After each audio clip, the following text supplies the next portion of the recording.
Modern star TV मनोरञ्जनकै लागि subscribe गर्न नभुल्नुहोला। दर्शकवृन्द, स्वागत छ तपाईलाई मोडर्न स्टार टिभीमा।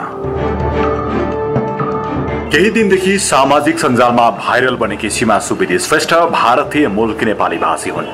उनले शुक्रबार राति फेसबुक लाइभ मार्फत बिना कारण नेपालीहरूलाई तुच्छ र नराम्रो शब्द प्रयोग गरी गाली गरेपछि उनी भाइरल बने। भारतको एसिया इन्टरनेसनल ओल्ड 2016 की विजेता बनिसकेकी सुवेदीले पहिलो लाइभ भिडियोमा नाना थरीका अपशब्द प्रयोग गरी नेपालीको अपमान गरेकी उनलाई नेपालीबाट विभिन्न प्रकारका नराम्रा प्रतिक्रिया आएपछि फेरि अर्को लाइभ भिडियो सार्वजनिक गरी घुमाउरो पारामा माफी मागेकी छिन्। उनले नेपालीहरूको अपमान गर्दै नेपालीहरू गरिब हुन्, उनीहरू भारतमा भाडा बाँच्न आउँछन् भन्दै अपमानजनक शब्द प्रयोग गरेपछि हाल स्वदेश तथा विदेशमा रहेका नेपालीहरू उनको विरोधमा उत्रिएका छन्। धेरै विरोध भएपछि आफ्नो गल्ती भएको भन्दै उनले हामी नेपाली भाषी हौं, नेपाली जाति, भाषा र सम्प्रदाय र गोर्खाल्यान्डका लागि लड्नु परेमा म सीमा सुवेदी हमेशा तयार छु भन्दै आफ्नो गल्ती सच्याएकी छिन्। साथै हामी सबैले एकअर्कालाई साथ दिएर नेपाल भाषाको जगेडा गरौँ भन्दै घुमाउरो पारामा माफी मागेकी छिन्। कतिपय नेपालीहरूले सामाजिक सञ्जाल मार्फत दार्जिलिङवासी हाम्रा नेपाली दाजुभाइसँग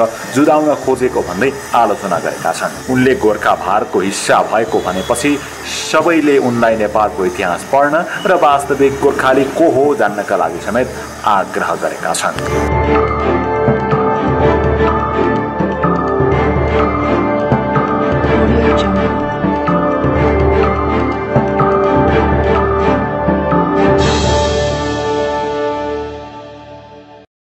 हामीहरूको सात पुर्खुले पुस्ताको पुस्ता पता नै कति पुस्ताले भारतको लागि लड्यो। आजभी शरदमा इन्डियन आर्मीमा गोर्खा रेजिमेन्टको कति जवान हर साल मर्नुहुन्छ, बित्नु भएको छ।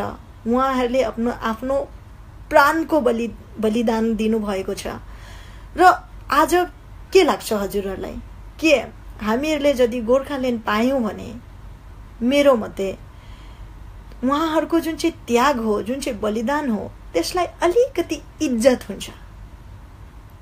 र हजुरहरूको नराम्रो कमेन्टले मेरो केही खराब गर्दैन। म एउटा आर्टिस्ट हुँ, मेरो कोही जात छैन, धर्म छैन। भोलि पाकिस्तानले पनि मलाई राम्रो अमाउन्ट दिएर मलाई काम गर्न बोलायो भने उहाँको मुभीका लागि, उहाँहरूको टिभी सिरियलका लागि of course I love to go.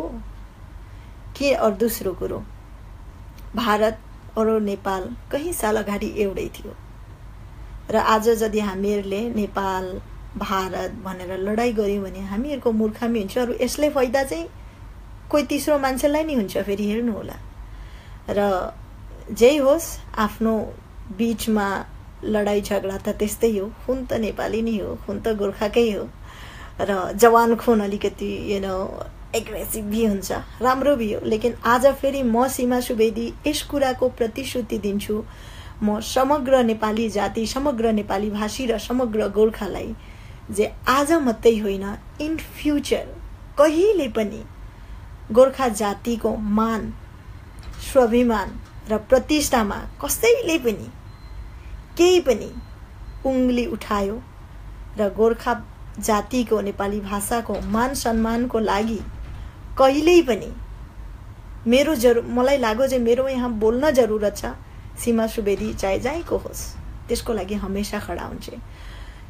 मुम्बईमा हुनुभएका कति सारा नेपाली, हामीहरूको जुन चाहिँ नेपालबाट बिलङ गर्नुहुन्छ नेपाली गोर्खाहरूले मलाई जान्नुहुन्छ, मेरो खुदको टिममा भी हुनुहुन्छ र उहाँहरूलाई पनि थाहा छ जे हामीहरू कसरी एक दुसरालाई सपोर्ट गर्छौँ यहाँनिर र हामीहरू कसरी चलेका छौँ। मेरो लडाई या भारतमा भएका समग्र गोर्खाको लडाई नेपालमा रहनु भएको दाजुभाइसँग या नेपाल सरकारसँग होइन, हामीहरूको लडाई हो आफ्नै सरकारसँग। जहाँ हामीहरूले यत्रो साल युद्ध गरेर आज कति परिवारले बाउ खोएका छन्, कति परिवारले आमा खोएका छन्। अस्ति एउटा भिडियो देखेँ मैले फेसबुकमा, बच्चा कसरी रोको मम्मी मम्मी भनेर।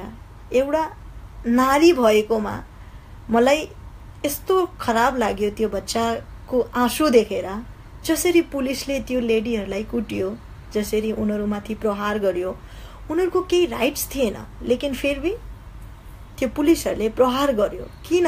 कहाँ पायो त्यत्रो हक? कहाँ पायो? आफ्नो भाषाको माग गर्नु मान्छेको गल्ती होइन। आज नेपाली यो हामी जुन चाहिँ भाषा बोल्दैछौँ, हामीहरूको मातृभाषा, यस मातृभाषामा हामीहरूलाई गर्व छ। आई नो मेरो नेपाली हुनसक्छ हजुरहरू जस्तो स्पष्ट छैन, लेकिन I tried my best to speak